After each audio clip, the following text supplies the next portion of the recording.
Hello guys, শ্রাবণের দ্বিতীয় দিনে আমরা চলে গেলাম। নতুন একটা মন্দির উদ্বোধন হয়েছে, তাই ভোলে বাবার কাছে চলে গেলাম। পাহাড় কেটে এই মন্দিরটা তৈরি হয়েছে। হ্যাঁ বন্ধুরা, পাহাড় কেটে, সঙ্গে থাকো, পুরো ভিডিওটা দেখো। আমরা সিঁড়ি বেয়ে বেয়ে উপরে উঠছি। সিঁড়ির উপরেই আমাদের ছোট্ট সনাতন মহাদেবের ভোলে বাবার ছোট্ট মন্দির। দেখো এটা কি ফুল, এখানে অনেক রকম ফুল হয়, বাট এগুলো ফুল কাজে লাগে না ভোলে বাবার চরণে আর রাধা গোবিন্দের চরণে, কিন্তু প্রচুর পরিমাণে এদিকে ওদিকে কিন্তু নানা রকম ফুল ফুটে থাকে। দেখতে খুবই সুন্দর সুন্দর ফুলগুলো। তো চলে আসলাম, দেখো আমাদের সনাতন ধর্মের ছোট্ট একটা মন্দির, কিন্তু ভীষণ সুন্দর মন্দিরটা। যখন আমরা প্রথম আসি তখন একটা বড় পাথর ছিল, সেই পাথরটা কেটেই আজকে এই মন্দিরটা তৈরি করা হয়েছে আমাদের জন্য। শ্রাবণের দ্বিতীয় দিনে আমরা চলে আসলাম ভগবানের কাছে। আমরা বাড়ি থেকে যখন বেরোই মনে মনে ভাবছিলাম হয়তো কেউ থাকবে না, কারণ শ্রাবণ আজকে দ্বিতীয় দিন। কিন্তু এই মজার বিষয় কি, এখানে অনেক বিহারিদের আগের সপ্তাহে শুরু হয়ে গেছে শ্রাবণ মাস, আর নেপালিদেরও শুরু হয়ে গেছে, শুধুমাত্র আমাদের বাঙালিদের শুরু হয়নি। আজকে আমাদের শুরু হলো, দ্বিতীয় দিনে আমরা পা দিলাম শ্রাবণে। তো আমি যখন পুজো দিতে আসি তখন আমাকে জিজ্ঞাসা করছে তোমাদের কি এখন শ্রাবণ মাস পড়লো? আমি বললাম হ্যাঁ, আজকে দ্বিতীয় শ্রাবণ। আমরা বাংলা অনুযায়ী চলি, তাই বাংলার আমরা আজকে দ্বিতীয় শ্রাবণ। তো গিয়ে দেখি কয়েকজন পুজো অলরেডি দিয়ে চলে গেল, আর দুজন ছিল। তো আমি আগে রেডি করে নিয়ে আমার মেয়েকে আমি ঘন্টাটা বাজিয়ে দিলাম, এবার আমি পুজোটা শুরু করব।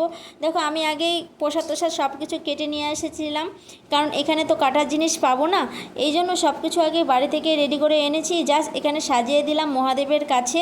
আর এখন আমি সরাসরি আরতি করব, কারণ আরতিটাও অলরেডি জ্বালিয়ে নিয়েছিলাম ঘন্টা বাজানোর আগে। আমি শুনেছিলাম এখানে অনেক নেপালিই থাকে, তাই হয়তো ভোলে বাবা কোনোদিনও পাবো না দেখা, বা কোনো মন্দির পাবো না, রাধাকৃষ্ণ হয়তো দেখতে পাবো না, ঘরে যা পুজো দেবো তাই।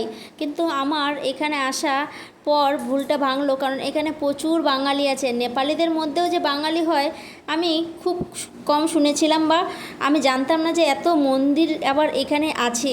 তাই প্রথমে একটু ঘাবড়ে গিয়েছিলাম যখন আসার আগে, যে এখানে মন্দির টন্দির কোনো কিছু নেই, কোথাও যেতে পারবো না, রাধাকৃষ্ণরও মন্দির নেই, ভোলে বাবারও মন্দির নেই, বা আদার্স কোনো মন্দির নেই, শুধুমাত্র কি বুদ্ধরের মন্দির আছে। আমার ভুলটা কিন্তু ভেঙে গেছে, কারণ যেখানেই যাও না কেন, পৃথিবীর যে কোনায় যাও না কেন, বাঙালি কিন্তু সব জায়গায় আছে।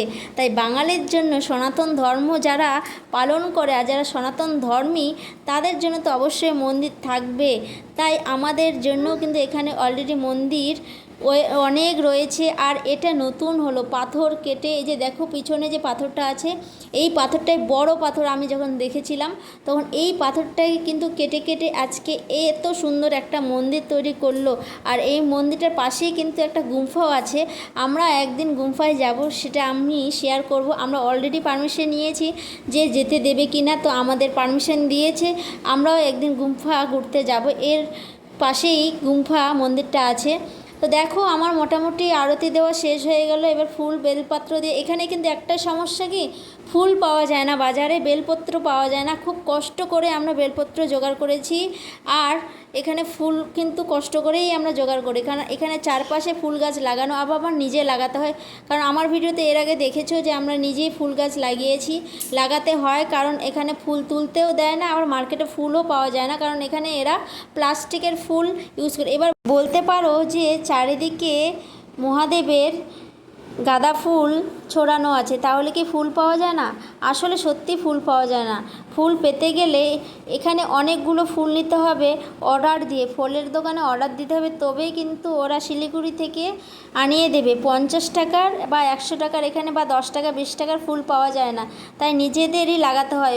বেলপাতা তুলতে গিয়ে যা অবস্থা আমাদের, বেল গাছ আর খুঁজে পাওয়া যায় না। খুব কষ্ট করে একটা বেল গাছ দেখতে পেয়েছি, হঠাৎ করে আমাদের চোখের সামনে আসলো।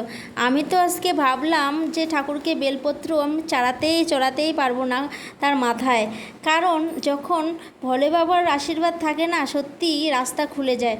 আমরা যখন মন্দিরে আসলাম, এতদিন থেকে আমি বেলপত্র খুঁজতেছি, কোথাও গাছ দেখতে পাচ্ছি না, বাজারে তো নেই। সবাইকে জিজ্ঞাসা করছি, এ বলছে ওখান থেকে এনেছি, এখান থেকে এনেছি, কেউ বলছে কোথাও থেকে পাচ্ছি না।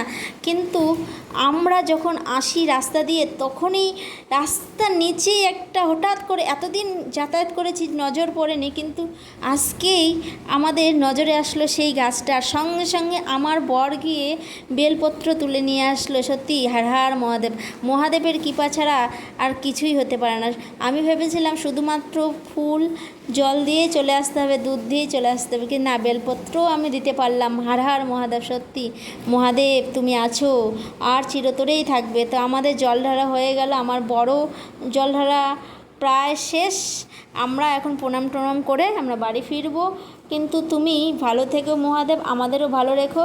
ওখানেই আমি চুড়ি নিবেদন করেছিলাম মহাদেব পার্বতীর কাছে, পার্বতী মাতার কাছে। তারপর আমার বর মন্দিরেই চুড়িটা পরিয়ে দিল, কারণ আমি মনে করলাম যে শ্রাবণ মাসে আমার বরের কাছেই পরার ভালো, কারণ শ্রাবণের চুড়ি পরাটা মানে তো বরের জন্যই পরে।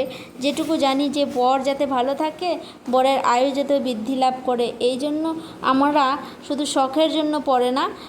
অনেকেই ভাবে যে সবুজ চুড়ি পরাটা ট্রেন্ডিং চলছে, এই জন্য হয়তো সবাই পরছে, কিন্তু আমি মনে করি হার হার মহাদেব সবুজ জিনিস পছন্দ করে, আর স্বামীর মঙ্গলের জন্যই আজকে সবুজ চুড়ি পরা। সবাই পরে নাও, পুজোটা দিয়ে দাও।